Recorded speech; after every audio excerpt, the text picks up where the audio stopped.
Previous blog रे आपण माने जानिथिबे कि मु होटल को पळै आस्तिली तो एई ब्लॉग रे मु 2 दिनर वीडियो कवर करिया को चेष्टा करची। तो एटा थिला मोर नेक्स्ट डे रे आउटफिट। तो आमे समस्त रेडी हे कि बाहरी पड़थिलु ब्रेकफास्ट करिया पई कि ब्रेकफास्ट कर साला परे मो माँ तार एठी टिके कॉफी पिउ थाए। आउ दिन टाइम रे बड़ दांडर दृश्य एमिति किछि देखा जाय। तो होटल रु आमे डायरेक्टली पळैथिलु अलारनाथ मंदिर। अलारनाथ मंदिर भितरर परिसर एमिति किछि थिला। जो माने भी जाउचंदी सेठी खीरी भोग खाइ के आसंतु।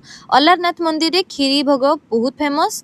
तो सेठु आमे डायरेक्टली जाइथिलु ओमकारेश्वर मंदिर। ओमकारेश्वर मंदिर रे भगवान श्रीकृष्ण और महादेव को स्टेच्यू बहुत सारा थिला।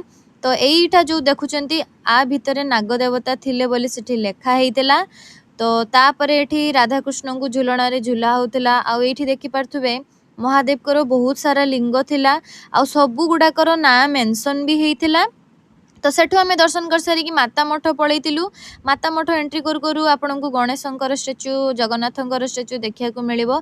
माता मठ रे भगवान श्रीकृष्णंकर बाल्य कालरु आरंभ करिकि शेष पर्यंत सबु किछि स्टेच्यू माध्यम रे ही देखा हेइतिला। आ जो माने भी जाउचंदी पूराटा कवर करिकि आसंतु कारण सेठी मांकड़ प्रबल आमे अधारु ही पळै आस्तिलु।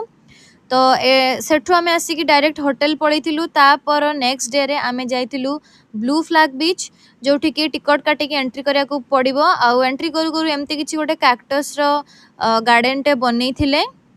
तो सेई बीच रे आमे टिके रहिकी बुलाबुली करिकी होटल पळैतिलु। एटा थिला ता नेक्स्ट डे रे वीडियोटा जोटा कि आमे स्टेशन पळै आसिलुनी। आ एठी मोर पूरी ट्रिप रो जर्नी शेष होची।